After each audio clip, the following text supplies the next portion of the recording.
Hey everyone, welcome to the first week of September. It's amazing, this year has gone by so quick, huh? We're starting to count down to December, Christmas, the holidays, the New Year coming up for us.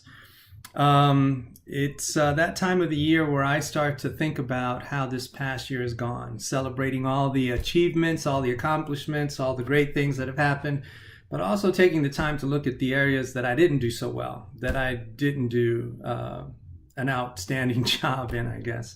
The areas where I failed, the areas that I struggled with, and recognizing that life is this journey of evolution, that I'm constantly changing, and that transformation is a huge part of not just my life, but I believe everyone's life.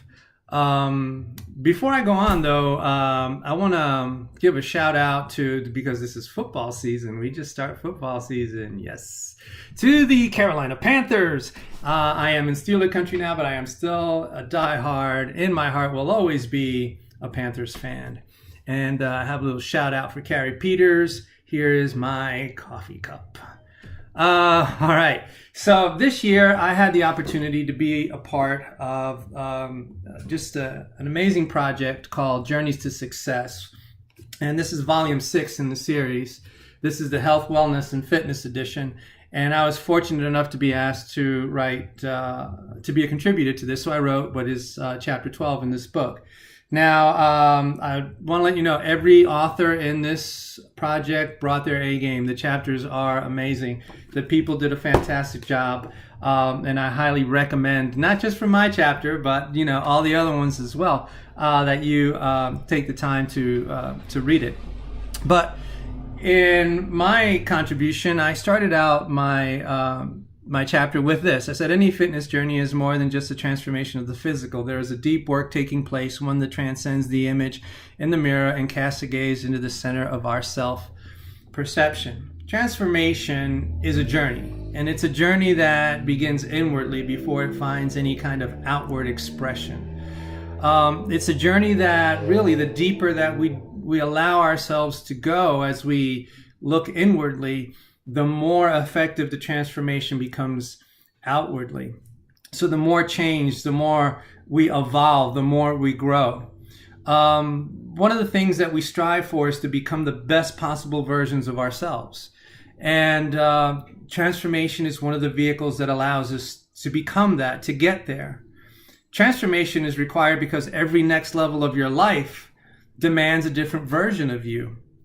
So there's all of these reasons why transformation is a thing that not just for the athlete or the individual who is trying to lose weight, or the bodybuilder who is transforming into this shredded, ripped individual who's about to compete. All those things are given the title of transformation, but transformation goes much deeper than all of that. And that's one of the things that I do. Like I said, this, as I approach the end of the year, I begin to think about this past year, my successes. We celebrate those, of course. And then there's the failures, right? The stuff that we try not to revisit. But you know what? Those things are the things, those failures, those times that we didn't do so well, those times that we came up short, are the things that we use sometimes as a catalyst for us to be able to move forward and to get better or be better. Okay. Now, transformation is about the habits we create as well. So that it's not just an event-driven thing. You don't call a transformation, or at least I wouldn't define a transformation as something that is a 90-day experience. That's an event-driven thing. That's just a short-term experience. For me, a transformation is something that affects you in such a way that it carries through for the rest of your life. For example, take the idea of taking a cucumber, right? And you take a cucumber and you immerse it in a solution, and that solution in turns, through the process of time, there's a transformation that takes place. That thing becomes a pickle. And that pickle can never be returned back to its original condition. You can't turn the pickle back into a cucumber. To me, that's transformation. Transformation is the cucumber becoming the pickle. It is me becoming something better than my existing current current self.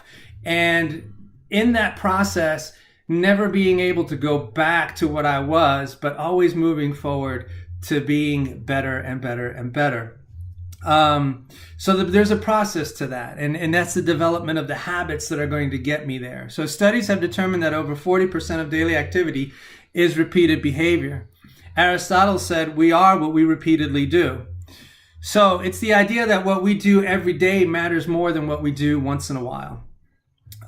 We all know that vaguely wanting to do something usually doesn't translate into actually doing it. So having the desire alone isn't enough. We need more than just desire.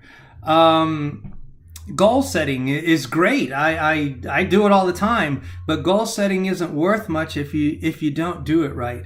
Having good intentions is awesome, but good intentions is never the thing that gets us to this life-altering experience. We have to go beyond that. James Clear says the greatest benefit that goals provide is direction. And once you have a clear direction, pretty much all your energy should be focused on a system and a process. Every professional knows this.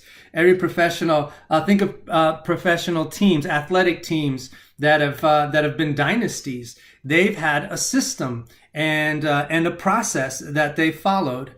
I would go as far as to say that every professional wanting to take their game to the next level has a coach. And what the coach does is he brings in that right system in that process. The coach also brings in the right combination of support and stretch, when to motivate you and when to challenge you, when to know that, okay, you've done your best today, great job, and then also be the one to know, hey, you can do better. I expect better. You should expect better. Let's get it going here. Let's get it done. A coach is also a master of habit change. And when we talk about habit change, we're not talking about just a temporary change, but we're talking about the kinds of changes that stick. Look, we all get stuck, right? If you right now believe that you're capable of more, if you believe that you can do better and be better, but you find yourself in a kind of rut, maybe it's time you talk to a coach. So my invitation to you is, as we begin to wind down the year, take a look at your life. Take a look at the things that you've accomplished. Celebrate all the stuff that you've done. But also take a look at the areas where you've been stuck, where you haven't been able to move forward, where you haven't been able to overcome the obstacles. And consider the possibility that it's time to call a coach. So we make ourselves available to you. Here we are. Contact us, wbhintl.com. That's www.wbhintl.com. And let's talk about what we can do so that this journey of transformation continues for yourself. I want to finish with this thought. If habits are the architecture of daily life, shouldn't we be building something epic? Thanks, guys. Have a great day.